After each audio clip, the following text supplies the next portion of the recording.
and Senator Cassidy and 8 other senators sent a letter to the acting administrator of FEMA asking him to just basically terminate risk rating 2.0. So it's basically going toward the administration. And I was wondering if you could elaborate on what you think can happen there. And then we're also working with your staff on some legislation that might be in an approach rider.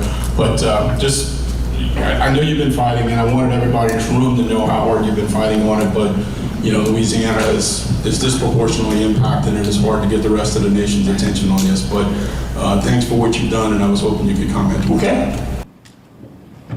Well, what good does it do to provide people the opportunity to purchase insurance if it's so high they can't afford it? And that's what we've got. The flood insurance program, the private markets are getting better, but as you know, in order to buy flood insurance, you got to get it from the federal government. And the program's run by FEMA. And I am so pissed at FEMA. I'm as mad as a murder hornet. I mean, they won't even meet me anymore to talk about it. I don't know how many years ago, 5 or 6 years ago, FEMA, this is the risk rating 2.0, decided they were going to revamp the flood insurance program and how they compute rates. Okay. So they did it, and rates were just exploding. They gave us some weird statistics that said, well, 80% of the people will see decreases. When donkeys fly, 80% of the people saw increases. So I called them to my office and I said, explain this to me. And they said, well, we hired an outside consultant. And they came up with this new algorithm. And this algorithm, it can look at your individual home, not your area where you live, but your individual home, and look out 30 years and predict whether that property is going to flood. What happens when the government offers you insurance, but prices it so high you can't afford it? That's not protection, that's a trap. And today we're breaking down one of the angriest, most revealing moments you'll ever hear about FEMA, flood insurance, and a little thing called Risk Rating 2.0. It starts with a simple request. A lawmaker thanks the senator for fighting back, hard, against FEMA's new flood insurance system. Louisiana is being hit harder than almost anywhere else, and the rest of the country barely notices. The question is direct. What happens now? Can this be stopped, and can it be fixed? The answer cuts straight to the bone. What good is flood insurance? If the price is so high, nobody can buy it. That's the whole problem. Flood insurance in America isn't optional for many homeowners. If you have a mortgage in a flood zone, you have to buy it, and most of the time, the only place you can get it is from the federal government. That means FEMA controls the game, and according to this senator, FEMA broke it. This is where the gloves come off. I am so pissed at FEMA, he says. So mad I can't even get them to meet with me anymore. Why? Because Risk Rating 2.0 completely rewrote how flood insurance premiums are calculated, and the results were devastating. Rates didn't just go up, they exploded. FEMA claimed that 80% of people would see decreases. Reality check? 80% saw increases. The senator fires back. Yeah, when donkeys fly. Here's where it gets scary. FEMA admits they hired an outside consultant. That consultant created a brand new algorithm, not based on neighborhoods, not based on flood zones, but on your individual home. This algorithm claims it can look 30 years into the future and predict whether your specific property will flood. Hire somebody to go through it. They said, oh, no.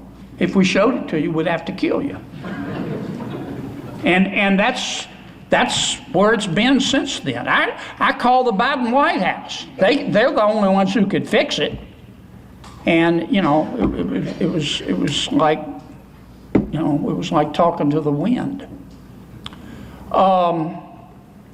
So what we've done, the banking committee, I sit on the banking committee. I sit on the appropriations committee, the banking committee, the judiciary committee, the budget committee. I used to sit on the small budget committee, business committee, but I had to give it up. It was just too much. And believe me, Louisiana's taken care of. I sit on the appropriations committee. My job is to collect all of the requests from all of my colleagues. And together, all of us, we brought billions of dollars to this state. I don't talk about it that much. But I never ask for a penny more than we need, but I never accept a penny less than we deserve, and my colleagues know that. But I sit on banking, and banking has the authority to deal with flood insurance, and Senator Scott, who's the chairman from South Carolina, who's the chairman of banking, myself and Mike Rounds, Senator Mike Rounds, we had our third or fourth meeting the other day. We're going to try to redesign the flood insurance program that looks like somebody designed the damn thing on purpose. Now, we're not there yet, and once we do it, we got to go get 60 votes. But the good news is this time we've got President Trump in the White House, and I've talked to him about it, and he's sympathetic. So what happens when FEMA won't listen? You go to the White House. At least you try.